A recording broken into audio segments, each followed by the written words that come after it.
dia buka di sini sekarang udah ada 5 cabang ya. Oke, nanti kita masuk ke dalam kita lihat.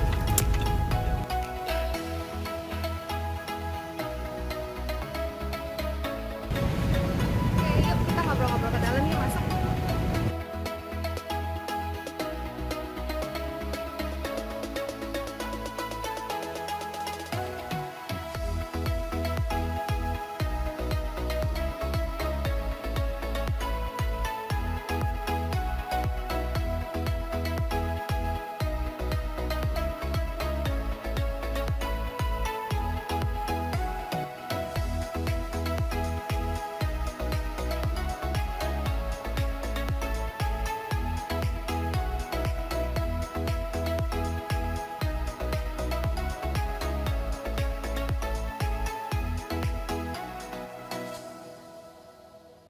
Hi everyone, sekarang aku udah sama Evan nih yang I told you that she is my best friend. Dia yang punya First Crack Coffee. Halo. Nah, Evan nih aku mau nanya-nanya sedikit ya. Boleh.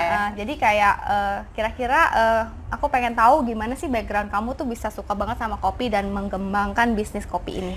Nah, sebenarnya tahu nggak Len, aku tuh bukan peminum kopi, bukan penikmat kopi sebelumnya. Jadi aku dulu tuh kalau minum kopi tuh suka sakit, terus pusing, terus keringet dingin gitu kan. Kayak kena mah gitu ya. Dan aku nggak suka rasanya gitu. Tapi waktu itu kan aku sempat sekolah di US, terus habis itu kerja di US juga. Habis itu karena ya maksudnya kerja di sebagai auditor, lembur-lembur kan. Oke. Nah, Dan terus unit kopi. Iya, terus abis itu dikasih teman kerja kopi. Nah, pada waktu itu dikasihnya tuh pas minum kopi kayak loh kok bisa minum ya, kayak rasanya oke, terus udah ngabisin 1 gelas tuh nggak ada gejala apapun. Terus aku nanya, loh ini kopi dari mana? Dijawab dari Sumatera. Gitu. Terus abis itu ya udah jalan-jalan di US, semuanya tuh di kafe-kafe kan jualnya kopi Sumatera Jawa. Berarti kan kayak Indonesian coffee di sana tuh sangat digemari gitu kan. Tapi habis aku for good balik ke Semarang, aku minum kopi lagi tuh nggak bisa.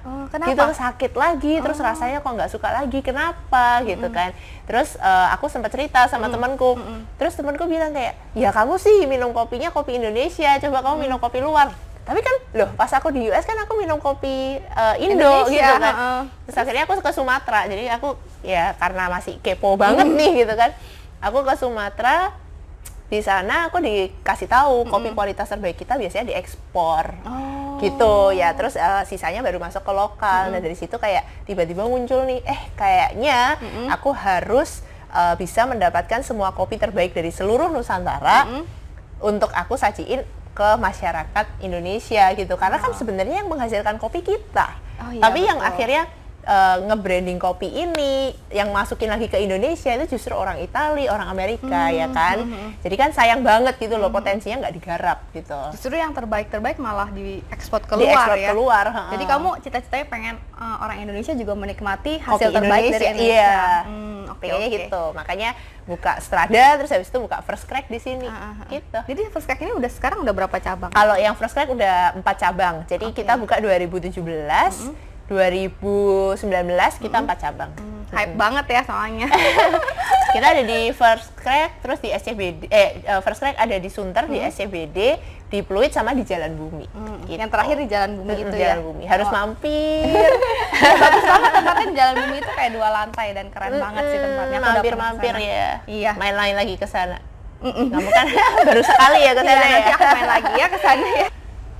Nah, Len, terus sebenarnya ya, kamu nih kan dulunya dari bisnis ya kalau nggak salah ya. Terus kenapa kok bisa tertarik masuk ke bisnis minuman? Bubble ya?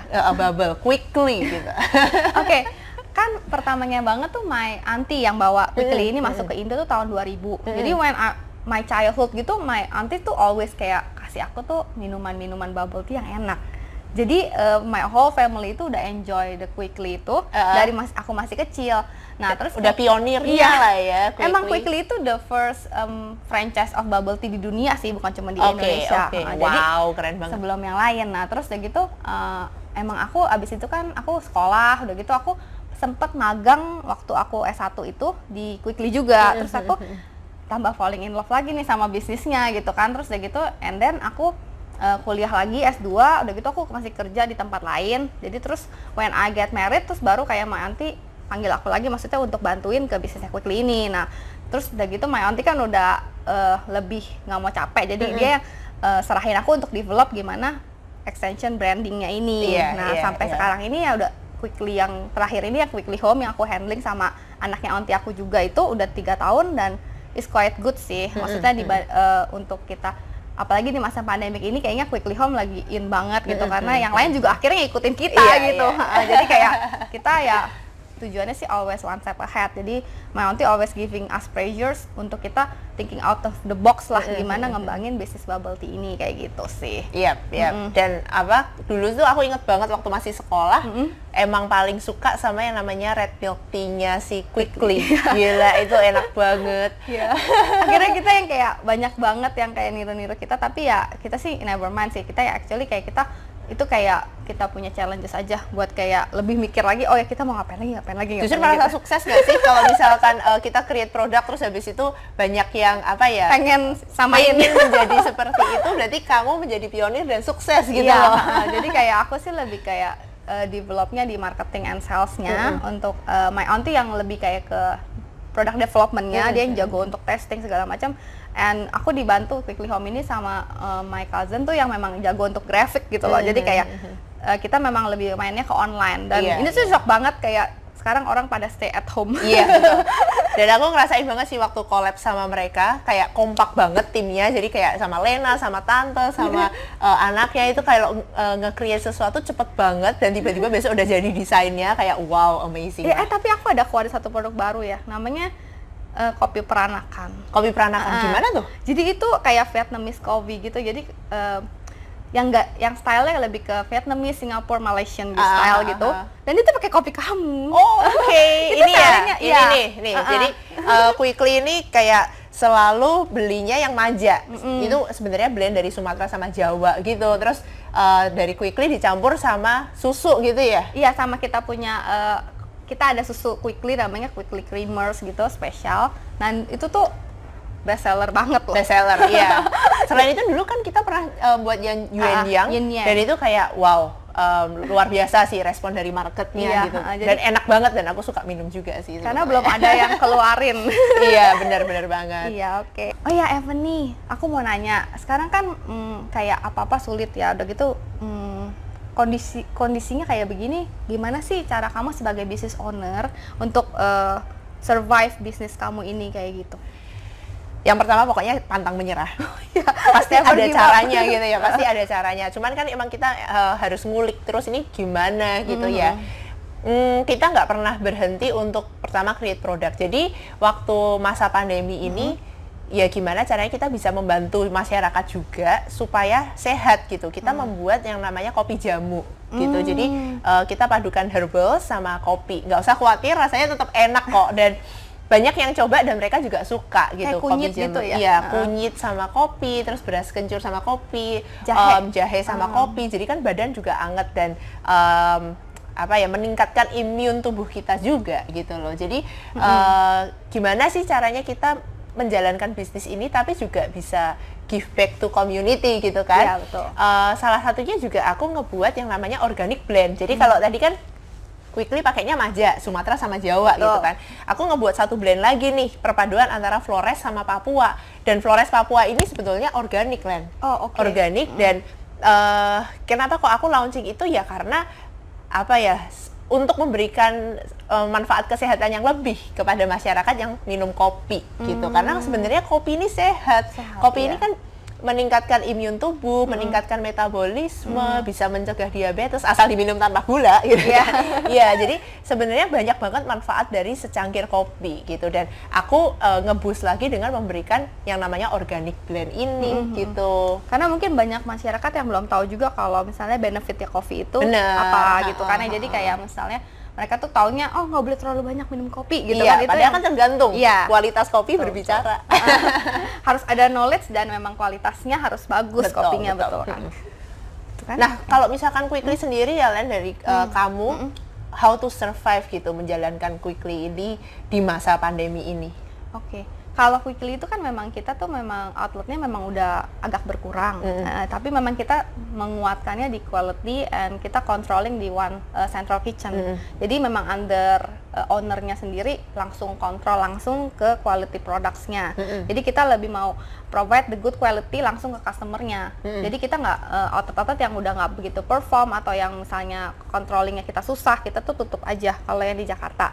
Karena sementara ini kita lebih baik begitu. Karena kita mau provide the best quality supaya kita kontrol lebih mudah. Tapi kalau untuk di Surabaya dan Makassar kita masih ada sekitar 40 outlet lagi. Dan kalau untuk Jakarta kita akan kemungkinan develop lagi, tapi kita masih nunggu waktu. Jadi kita nggak mau kayak langsung launching tapi momennya belum pas kayak gitu. Karena bisnis harus timing juga sangat penting ya. Karena kamu juga kayaknya ada rencana mau develop ya? Iya, udah sih sebetulnya. Udah ya. Cuman kayak ya memang kayak expansion plan-nya agak tertunda dikit gitu loh. Tapi ya kita tetap namanya bisnis ya. Jadi harus benar-benar dipikir matang-matang, bisnis plan harus jelas, terus timing juga sih. Iya, betul ya, itu penting banget sih. Jadi kayak kita nggak sembarangan juga, karena kan kita ada budget-budget tertentu yang kita mesti sisihkan untuk marketing plan, tapi kita mesti tunggu momennya yang pas. Aku lihat kamu kayaknya baru dilamar nih. Wow, jadi malu. Congratulations. Aku doain supaya semuanya lancar ya. Amin, sampai ke wedding. By the way, kan kamu nih career minded juga nih ya, kayak ngurusin bisnis gitu. Nah, sebenarnya aku mau tanya nih tips and triknya ketika kamu memiliki family sama menjalankan bisnis ini sebenarnya gimana sih gitu. Jadi kayak bagi waktunya atau bagi energinya itu gimana? Pokoknya kan kita as a woman ya, kita juga punya dreams lah ya. Maksudnya our parents juga sekolahin kita sampai tinggi kayak gini. Maksudnya juga kita harus kayak kalau kita suka sesuatu kita harus usahain, kita tuh kerjain gitu loh. Tapi bukan berarti kita punya family itu jadi barrier buat kita gitu. Jadi kita yang penting sih time management kalau aku bilang. Jadi kamu juga harus bisa gitu, maksudnya menjalankan dua itu. Tapi kita memang perlu bantuan sih. Mungkin kita akan perlu nanny atau kita perlu ada parents kita yang ngeliatin. At least seenggaknya kita ada work balance gitu. Maksudnya working balance, life balance. Jadi kita juga ada waktu untuk family, kita mesti pinter-pinter time management yang pasti. Tapi kita juga bisa menjalankan dreams kita kayak gitu. Tapi ya it can be done actually. Jadi kamu harus double effort aja. Saya kayak dari waktu dulu pertama kali ketemu Lena itu kayak aktif banget jalanin bisnis. Terus pas aku lihat juga kayaknya tuh Lena tuh masih muda deh. Aku nggak nyangka ternyata udah punya 1 anak pada waktu itu, dan sekarang bisnisnya growing, malah ekspansi pula, dan punya 1 anak lagi kan. Jadi punya a mom of 2 kids tapi bisa jalanin bisnis yang so successful. Kayak wow, so proud of you loh. Kamu juga, nanti kamu pasti bisa lah. Amin. Nanti aku harus belajar kasih tips and tricksnya ya. Konsultasi dulu. Ya, tetap semangat. Tapi yang penting husband harus dukung juga sih. Jadi kayak aku juga maksudnya my husband tahu kalau aku tuh sukanya kerja, jadi dia juga supporting. Kalau misalnya husband yang nggak supporting, kita susah juga. Iya. I hope your harus husband juga ya. kayak gitu ya. Nanti biar your husband talking with my husband biar sama. Iya. Kalau nggak tunjukin videonya ini aja. Benih, kamu kan aku tahu kamu Q grader ya. Q grader cewek satu-satunya di Indonesia kan? Ada beberapa, tapi kayak ya aku Q grader pada waktu itu sempet jadi yang termuda. Terus kamu sempat ikut lomba apa tuh?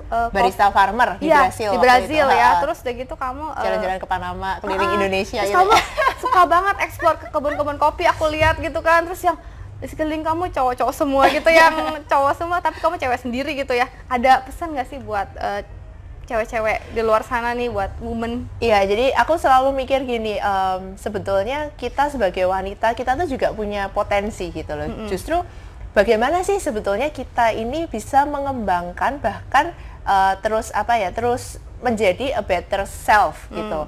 Ya salah satunya misalkan aku suka sesuatu, ya aku akan kejar ke arah sana gitu. Aku punya mimpi, aku akan kejar ke arah sana gitu. Dan ya syukurnya ketika menemukan pasangan pun, karena memang dari awal kita sudah tahu kita punya mimpi ini dan aku mau ke sana, ya mungkin ya secara otomatis lah pasangan kita juga sudah mengetahui terms and condition ini gitu kan. Jadi supporting, otomatis ya pasti akan mensupport gitu. Dan itu juga sangat penting sih, apalagi kalau kita sangat cinta dengan kerjaan kita gitu. Jadi ya pesannya apa ya? Kita sebagai wanita tetap harus punya mimpi dan kita harus terus bisa mengejar mimpi kita tersebut gitu.